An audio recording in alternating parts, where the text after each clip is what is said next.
All right, this is going to be another sort of open letter, um, but in video form this time. Uh, Trigger warning. Some like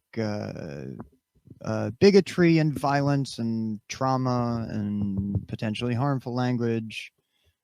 Um, if any of that sounds like more than you can handle right now, please click away immediately because this is going to be pretty heavy.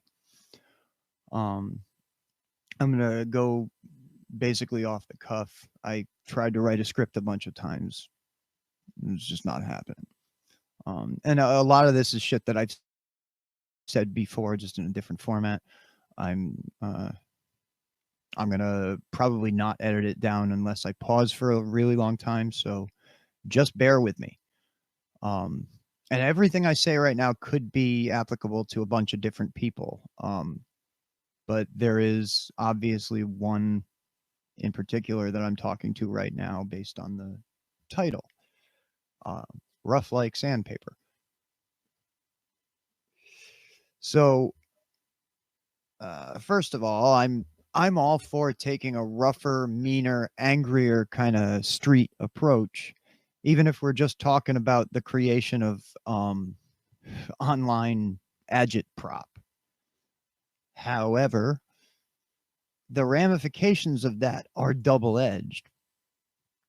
Like, on the one hand, if you're in a scrap and you call a dude a bitch as you're caving his Nazi skull in, that's not going to be such a big deal, you know? But on the other hand, there are things that you can say that will get you crashed like a dummy. It has happened to me. And I can I can tell you it's worse than being yelled at on Twitter. Um, it's worse than getting criticism on Twitter because you called someone fag as an insult, or you threw a tantrum in which you told trans people that they were a bunch of mentally ill babies or subhuman. If that's your excuse, you're such a valuable asset to the left because you're strong, because you're uniquely qualified to lead us to victory in a revolution with a capital R. If your strength is going to be the reason people should value you and your contribution so much that they have infinitely more patience with you using slurs and insulting entire groups of people than they would have for anyone else because you're rough like sandpaper, then you need to be rough like sandpaper. So like that scenario you talked about in your 4-hour tantrum there, when you're handed a shovel, um, you're going to need to swing that shovel. Like when it gets to the point where you're being handed a shovel and instructed to dig, you're already basically dead. And at that point, if you just obediently dig in order to like buy yourself a couple extra weeks of quiet, compliant survival, then you're not strong. You're not sandpaper. And if you have a meltdown because some people type at you in all caps on Twitter, I mean, what the hell are you going to do in a firefight? You want to be a leader in a revolution, homie? Be that. That means when shit goes down, you got to actually be on the front line, not hiding under something. That means you're going to have to learn how to shoot. And you're going to shoot at moving targets that shoot back. You're you're going to learn how to do time. You're going to learn how to find food that was never intended to be food, and you're going to eat it. If you're lucky, on the days when you're not so lucky, you'll learn how to go out and keep fighting anyway. When you haven't had any water in 1 day and you haven't eaten in 2 days and you haven't slept in 3, you're going to go out and fight. You're going to learn how to pull out bullets with needle nose pliers.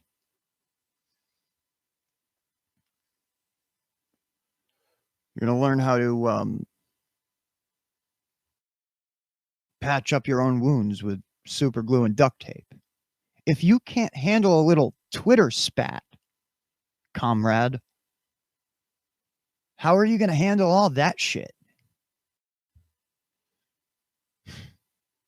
And now, if what you want to do is argue with Nazis on the internet and get paid for it, fine, do that.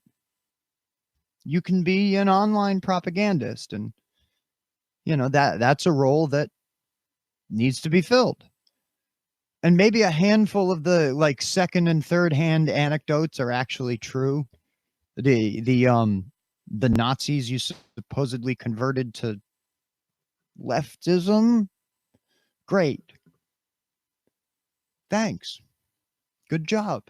Either way, if this sitting behind the microphone is going to be the entirety of the role you play, then you need to learn how to be internet tough and not have a meltdown because you get criticism, not freak out. You need to learn how to actually take that criticism, regardless of the source and your speculation about where this criticism is coming from. I'm coming at you from a place that you would consider bad faith. I don't like you. I honestly think you do more harm than good. And yet here we are. Are you sandpaper? Be sandpaper. Learn how not to act like you're bleeding out every time you get rubbed. So I've been stabbed and shot and pepper sprayed and CS gassed. I've had these since I was 19. They stuck a flashlight in my mouth and kicked me in the fucking chin till all my teeth were smashed. Then they stuck me in administrative seg for almost 7 months so that I couldn't see a dentist. Because the x-rays would have proven it. I almost died of sepsis. I have a friend who actually did, under very similar circumstances. I've done a total of about 53 months in prison. There was 1 year and 3 years, and then like a handful of like shorter little skid bids, a few months at a time.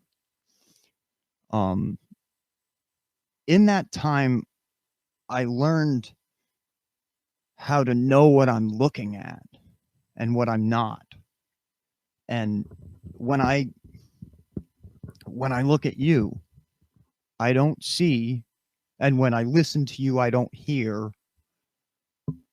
rough like sandpaper. I'm not hearing a whole lot of strength in your fantasy about being forced to dig ditches for trans cuties. I'm not seeing a lot of strength. I don't see sandpaper in your 4-hour meltdown, complete with MS Paint and comparisons between trans people calling you transphobic and Nazis calling you a Jew. I don't see a lot of strength in that. Feel free to prove me wrong.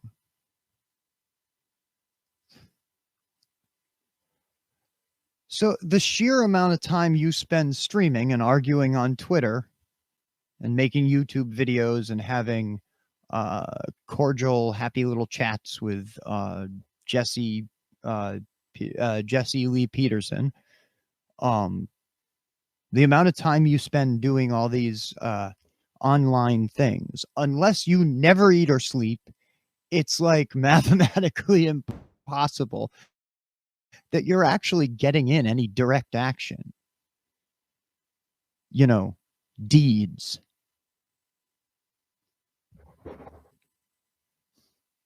Again, no one has to do that, but I mean, someone obviously has to do it because it has to get did, but no particular individual is obligated to play that role. You don't have to do it. But if you're not going to get up off your ass, then you don't get to use this rough like sandpaper shit as your get out of accountability free card. Like, you're not rough like sandpaper. You just have a big mouth and a big ego. But, you know, when the FASH are, or the ATF, when they're actually at the door, who would I rather have watching my back? You? Or maybe some of the people you alienate?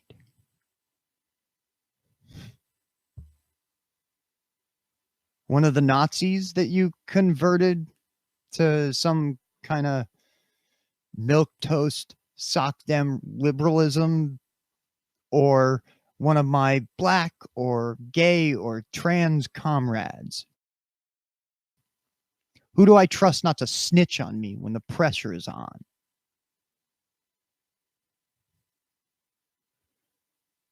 Not you.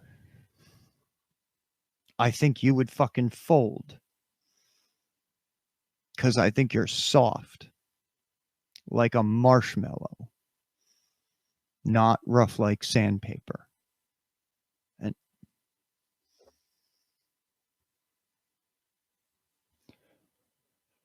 I think that's all I got for now.